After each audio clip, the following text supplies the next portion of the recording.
السلام علیکم۔ کہانی ٹائم میں ناظرین کو خوش آمدید کہتے ہیں۔ کہانی سننے سے پہلے ہمارے چینل کو سبسکرائب کریں اور ساتھ لگے گھنٹی کے بٹن کو بھی دبا دیں تاکہ ہر نئی کہانی کا آپ کو پتہ لگ سکے۔ شکریہ۔ شروع کرتے ہیں آج کی کہانی۔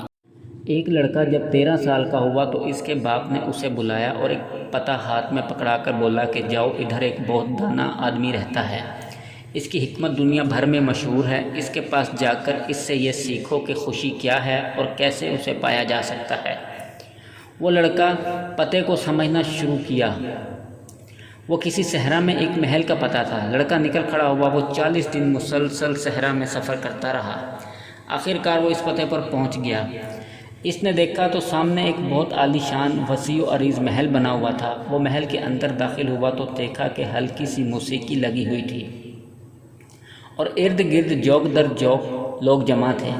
اس نے بالکل بھی یہ سب تصور نہیں کیا تھا۔ اس کا خیال تھا کہ اندر مکمل سناٹا ہوگا اور کوئی بوڑھا سا دانا بابا بیٹھا ہوگا جو اسے حکمت کی 2-4 باتیں بتا کر چلتا کرے گا۔ ادھر تو ماحول ہی الگ تھا۔ اتنے ڈھیر سارے لوگ اور میزوں پر تھال کے تھال بھرے پڑے تھے۔ اتنے لذیذ اور طرح طرح کے کھانے سجے تھے۔ اتنے میں وہ دانا آدمی آیا اور اس کو مخاطب کیا کہ تم ادھر نئے آئے ہو، کیا چاہیے؟ لڑکے نے ساری کہانی سنا دی کہ میرے باپ نے مجھے آپ کے پاس بھیجا ہے کہ میں خوشی کا مفہوم سیکھ کر واپس جاؤں۔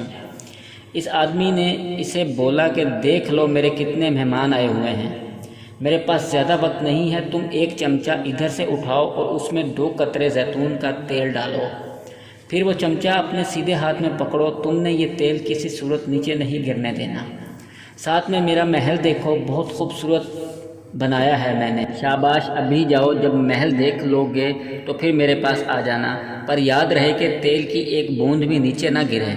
لڑکا گیا، میز پر سے ایک چمچ اٹھایا اور اس میں ایک پیالے سے 2 قطرے زیتون کا تیل بھر لیا۔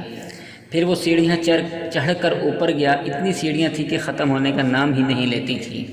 ہر منزل پر ایک زبردست منظر بنا ہوا تھا۔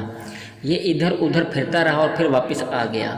اس آدمی نے اسے دیکھا تو اپنے مہمانوں میں سے اٹھ آیا اور اسے بولا کہ ہاں بھائی، اب ذرا مجھے یہ بتاؤ کہ تم نے کیا کیا دیکھا۔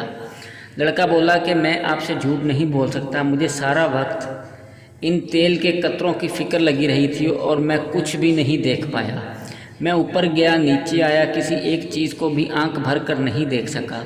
اس آدمی نے مسکرا کر لڑکے کو بولا کہ جاؤ، ایک دفعہ پھر سے جا کر سارے محل کا دورہ کرو، تمہیں پتہ ہے میں نے کتنے مہنگے مہنگے اور قیمتی فانوس بچھا رکھے ہیں اور میں نے کتنے قیمتی فارسی قالینوں سے اپنا گھر سجایا ہوا ہے۔ میرا باغ جا کر دیکھو، 10 سال لگا کر سب سے ماہر باغبان نے اسے اتنا نکھارا اور سنوارا ہے۔ میری لائبریری جا کر دیکھو کتنی عالی شان ہے۔ ادھر جو کتابیں میں نے جمع کی ہیں وہ دیکھو کتنی قدیم اور قیمتی ہیں۔ جاؤ، شاباش۔ لڑکا ہاتھ میں چمچ پکڑ کر اس میں پھر سے 2 قطرے تیل ڈال کر چلا گیا۔ اس بار اس نے پورا محل بغور دیکھا اور یہ حیران ہو گیا۔ جب واپس لوٹا تو اس دانا آدمی نے اس سے پوچھا کہ اب کی بار کیا دیکھ کر آئے ہو؟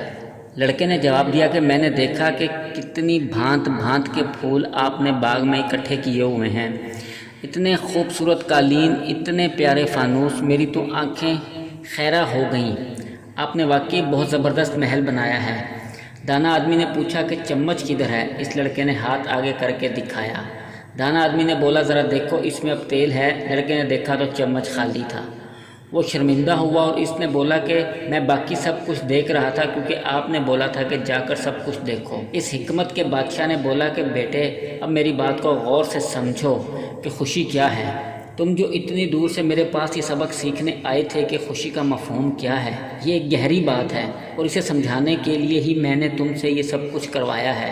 خوشی یہ ہے کہ اس چمچ سے ایک قطرہ بھی نیچے نہیں گرنا چاہیے اور تم اس دوران جتنا کچھ دیکھ سکتے ہو اسے دیکھ بھی لو۔